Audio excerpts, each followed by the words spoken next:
E aí, tudo beleza por aí? Vamos começar a terceira parte do nosso programa de capacitação? Então vamos lá. O assunto agora vai ser preparos para núcleos metálicos fundidos e pinos, ok? Mas antes de começar a te passar a técnica de preparo, eu tenho que te falar algumas coisas sobre a restauração dos dentes com comprometimento coronário e que precisam do canal radicular para a ancoragem da restauração ou para a estabilização da prótese. Inicialmente, nós temos que concordar que esse tipo de procedimento causa um impacto clínico muito significativo. Em primeiro lugar, porque a maior parte da estrutura dentária está destruída. Em segundo, porque o fracasso da tua restauração, desse tipo de restauração com pinos e núcleos, pode com frequência levar à perda do dente. E um fato importante para eu te contar aqui é que, na maioria das vezes, isso ocorre em função de uma escolha inadequada e precipitada do tipo de retentor radicular. Observem este caso em que optou-se por instalar um pino rosqueável embasado por um cimento resinoso e reconstruir totalmente a porção coronária do dente com resina composta. Ocorreu que, pouco tempo após a instalação da prótese, o paciente começou a relatar sensibilidade à percussão. Após o exame clínico e com a radiografia periapical em mãos, nós tivemos uma sugestão de perfuração do terço apical da raiz. E quando eu removi a reconstrução de resina e removi o pino, acabei encontrando essa surpresa desagradável. Então, uma linha de fratura longitudinal na face mesial da raiz. Um desastre total, que infelizmente só teve resolução com a exodontia do elemento e colocação de um implante. E a radiografia realizada, como vocês veem aí, após a remoção do pino, acabou revelando então que estava escondido, né? Uma perfuração lá no terço apical. Que tragédia, não? Bom, vamos deixar de lado por enquanto as possíveis causas do que ocorreu com esse caso e vamos conversar um pouco sobre núcleos metálicos e pinos. Bom, essa história de utilizar o canal radicular como meio de retenção e estabilidade para uma restauração ou para uma prótese já tem mais de 250 anos, pessoal. E, para resumir, os núcleos metálicos fundidos surgiram por volta da década de 30, lá no século passado. Já os pinos intraradiculares, eles começaram a aparecer por volta da década de 60. Nós tivemos pinos rosqueáveis, confeccionados por materiais metálicos ou não, com diversas configurações de rosca e comprimento, nessa época aí, né? Então, e logo após os pinos de fibra de vidro, que hoje são muito indicados, apareceram no início da década de 90, vejam só. Os núcleos confeccionados com zircônia e de silicato de lítio, por volta de 1996, e os de fibra de vidro fresados, mais recentemente no início do século XXI. Mas a pergunta que vem é o seguinte: será que todos esses pinos são iguais? Será que eles podem ser indicados para todos os casos? Bom, para te responder a isso, eu quero te dizer que existem algumas considerações básicas que você deve fazer antes de indicar tanto os núcleos como os pinos. Tá? Por exemplo, a qualidade da obturação do canal, a ausência de lesões periapicais, de furca ou reabsorções internas ou externas de raiz, a qualidade do selamento apical, a ocorrência de canais não tratados, o comprimento, a forma, a inclinação das raízes, a espessura das duas paredes, a espessura das paredes do conduto e o nível de inserção óssea. Então são muitos pontos, né? Pontos que você deve considerar sempre, tá? Para que a tua restauração tenha um prognóstico favorável. Mas o que vai te levar com mais segurança a escolher corretamente entre um núcleo metálico e um pino é, sem sombra de dúvidas, você considerar as cargas funcionais que a tua restauração será submetida e, para isso, o conhecimento dos princípios biomecânicos relacionados especificamente a este tipo de restauração acabam assumindo uma importância fundamental, gente. Eu considero que o mais relevante, decisivo deles, seja a consideração do remanescente coronário. Mas aqui tem uma coisa, hein? Não adianta a gente querer adivinhar o remanescente. A determinação se o remanescente é favorável a um ou a outro, ela só deve ser realizada depois de você fazer o preparo. É só com o dente preparado que você poderá visualizar com precisão a situação do remanescente coronário e tomar a sua decisão. Se por um pino ou por um núcleo metálico. E então, o que eu quero te dizer com isso é que a sua decisão não pode ser fundamentada apenas por aspectos estéticos ou por preferências pessoais. Essa forma de se escolher, eu sei que muitas vezes influenciada por gatilhos, né, que você assimilou no Instagram ou foi te passado por algumas avaliações superficiais, ela não é segura clinicamente e nem possui comprovação científica. Então, vamos lá. A primeira coisa que você deve avaliar clinicamente é se o dente possui estrutura suficiente para você preparar um batente plano com espessura aproximadamente maior do que 1 milímetro. Esse batente vai permitir que as forças verticais da mastigação sejam transmitidas no longo eixo da raiz. Daí um exemplo clínico para vocês verem.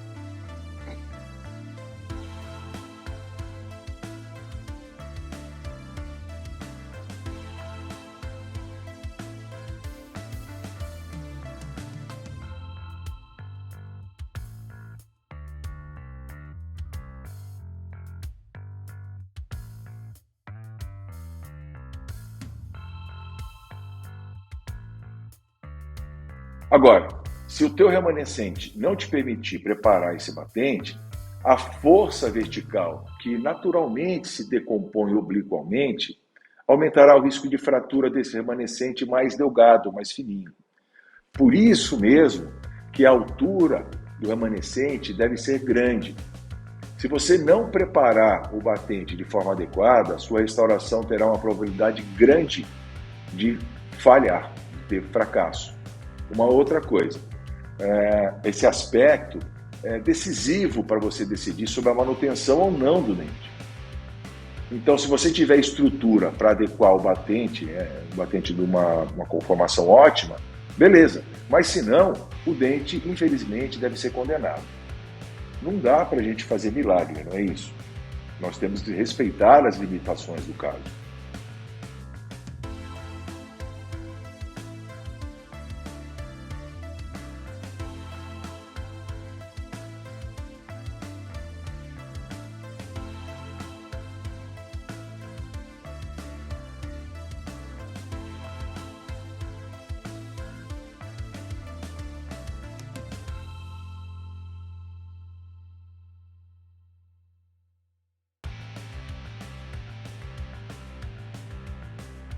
Um outro ponto importante, e que é consenso entre alguns dos maiores nomes da odontologia brasileira, por exemplo, o professor Frederico e o professor Pegoraro, é que esse remanescente coronário, ele cria um efeito de férula na base cervical do remanescente dentário, que atua, na verdade, como um dissipador de cargas.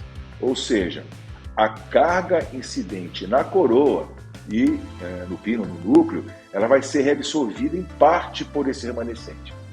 Isso quer dizer que a atuação da resultante de carga no interior da raiz começa a ser diminuída pela absorção da carga pelo remanescente.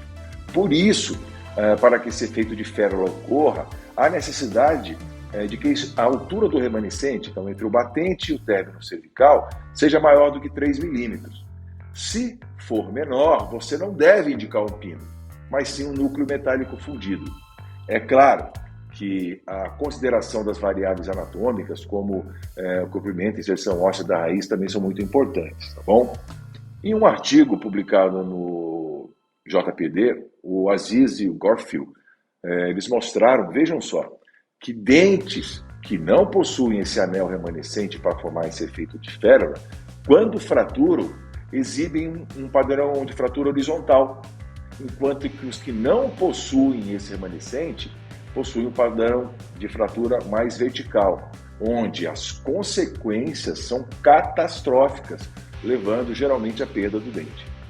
Então, resumindo essa história, a escolha entre um núcleo metálico ou um pino, ela deve considerar um tipo de retentor, núcleo pino no caso, né, que associado ao cimento proporcione ao conjunto raiz, cimento, núcleo pino, uma estrutura semelhante à de um monobloco, né? Monobloco. Assim, a interface entre o retentor e a dentina poderá resistir ao estresse provocado pelas forças mastigatórias e permanecer estável, mais estável ao longo do tempo. Você tem uma longevidade maior na tua instalação. Só tem uma coisa nessa história, meus queridos. É que este conceito de monobloco, infelizmente, ainda não foi alcançado. Pelo menos não nesse planeta, né? É claro que o ideal clínico, né, que é um ideal clínico, como eu já te disse, e tem sido objetivo de muitas pesquisas, mas ainda é um longo caminho, ainda precisa ser percorrido para que esse ideal seja alcançado, né? E, enquanto isso, o sucesso depende de nós indicarmos corretamente o melhor tipo de pino para cada situação clínica e também conhecermos as propriedades físico-químicas dos materiais envolvidos nesse processo. Então tá, como é então que vamos fazer a escolha entre um núcleo metálico e os pinos? Eu tenho observado que tanto os núcleos fundidos, né, metálicos, como os pinos, têm sido indicados e também confeccionados de maneira bastante empírica e subjetiva.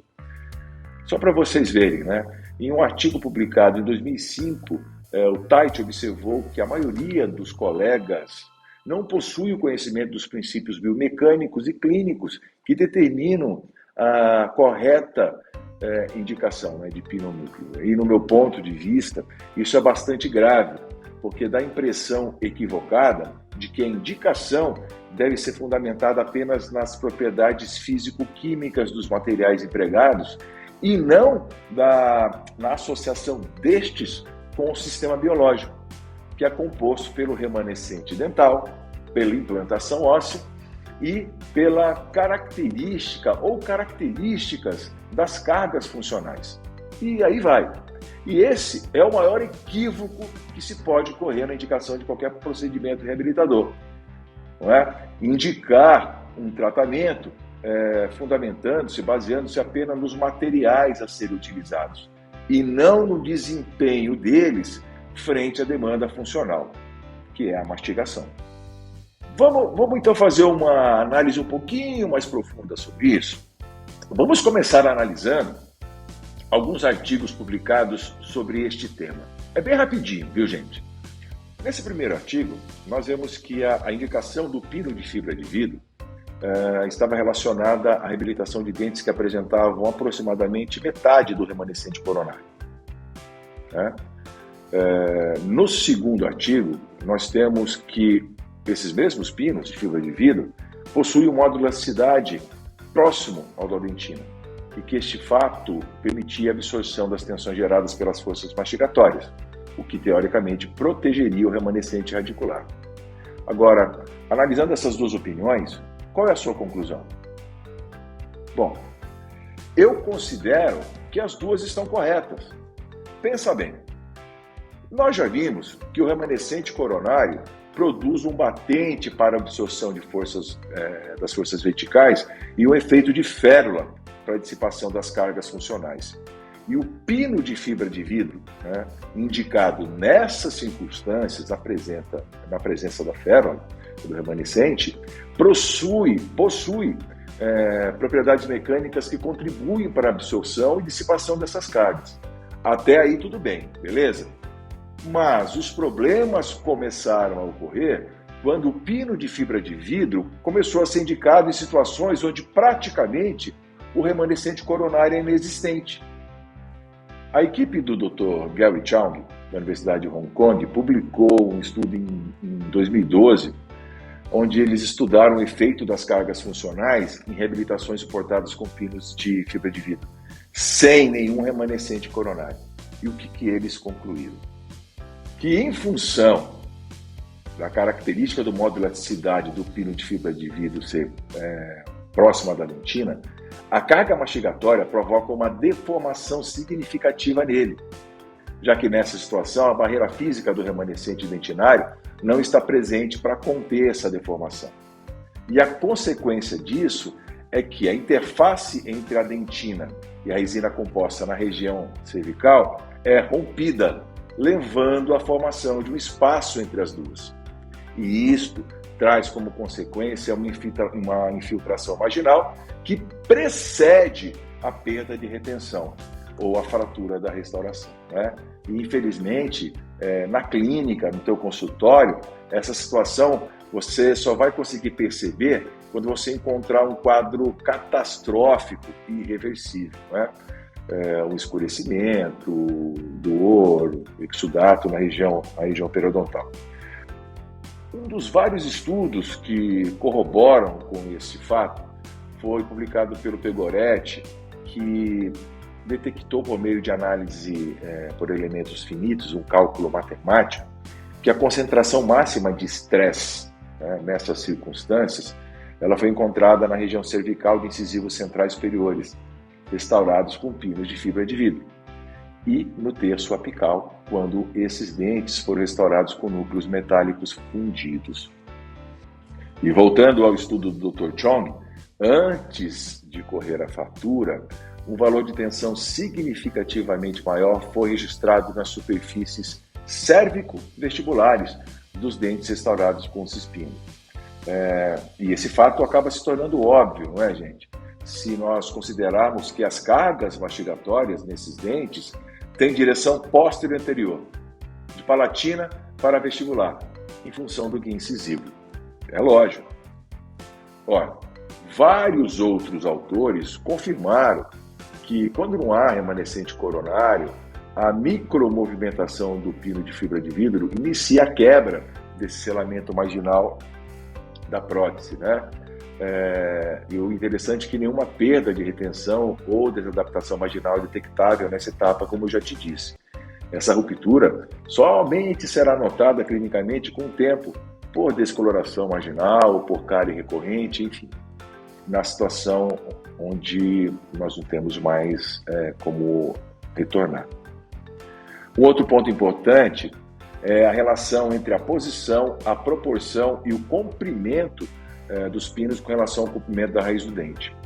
Em um artigo publicado por Pinzetta, realizado por meio da avaliação de 69 radiografias panorâmicas, indivíduos que possuíam restaurações com pinos ou núcleos, foi observado que, com relação à posição, olha que coisa, hein?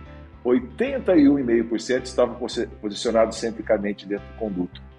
16,3% estavam em uma posição excêntrica, sem contudo provocar perfurações. E apenas 2,2% das raízes encontravam-se perfuradas. Nesse estudo aí, 90% dos núcleos eram metálicos fundidos e cerca de 10% os pinos pré-fabricados, ok? Agora, o fato que mais nos surpreende é que apenas 3% dos pinos ou núcleos possuíam um comprimento desejável dentro do conduto. Olha que coisa! Enquanto que aproximadamente 97% deles possuíam um comprimento inadequado, menor do que 2/3 do comprimento da raiz.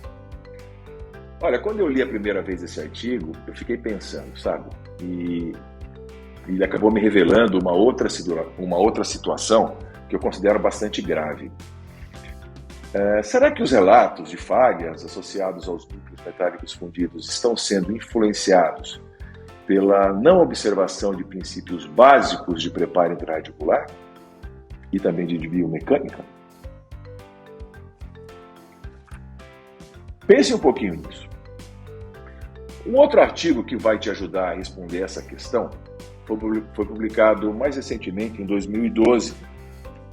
Nesse estudo, olha só, foram avaliados 500 dentes, 500, reabilitados com núcleos metálicos fundidos e a avaliação foi feita por meio de radiografias periapicais. E para isso foram utilizados critérios endodônticos e protéticos, né? Todas as avaliações aí foram realizadas por profissionais clínicos. Então vamos lá, olha que interessante. Com relação aos critérios endodônticos, né, os avaliadores detectaram que 94,6% dos casos possuíam tratamento endodôntico realizado, perfeito, ótimo, né? 67% deles não possuíam lesão periapical, beleza. Em 78,5% dos dentes, o material obturador possuía um comprimento mínimo de 3 milímetros. A distância do material obturador ao ápice possuía em média 2 milímetros em 69,5% dos casos, e em 49% deles não haviam espaços vazios dentro do conduto. Jóia, né? Bom, com relação aos critérios protéticos avaliados, olha que coisa, apenas 25,5% dos núcleos possuíam comprimento com 2/3 do comprimento da raiz.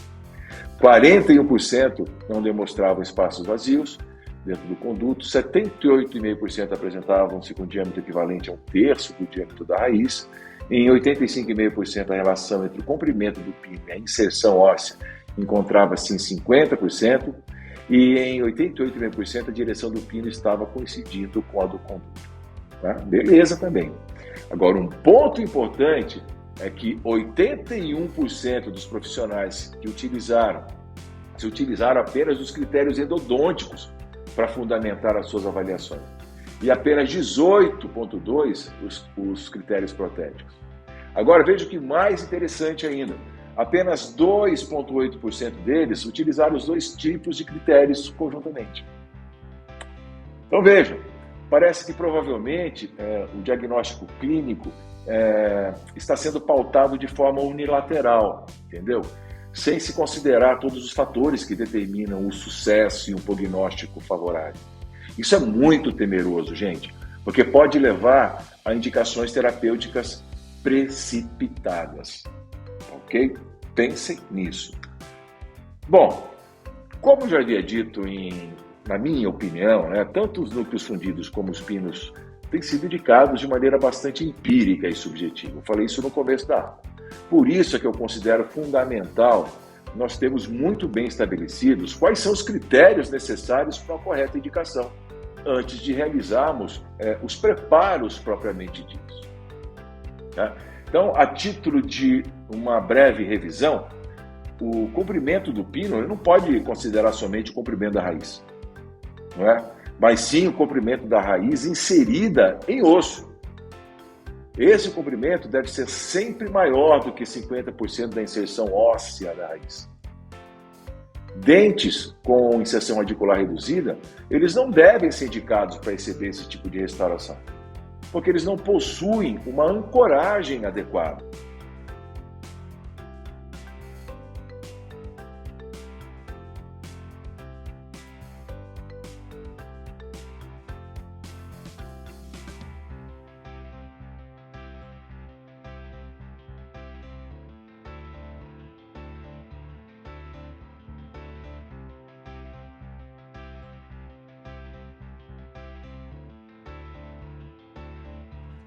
Uma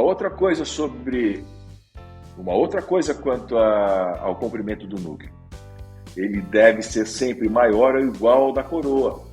Núcleos com comprimento reduzido não dão estabilidade mecânica para a prótese e se soltam com facilidade. Uma outra referência, se você quiser utilizar para o comprimento, é que ele deve possuir ao menos 2/3 do comprimento da raiz. Mas não se esquece de considerar a inserção óssea.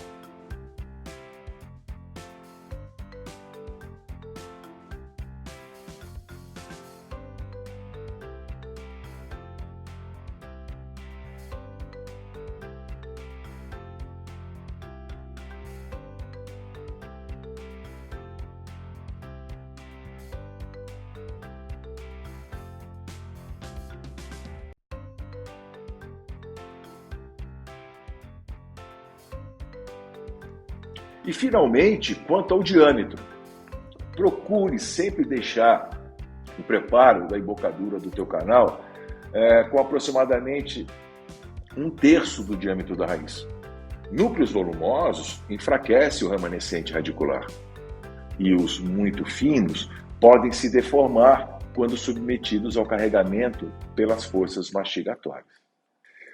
Então, galera, é o seguinte, agora, com essas considerações bem estabelecidas, nós podemos passar para as técnicas de preparo e provisórios.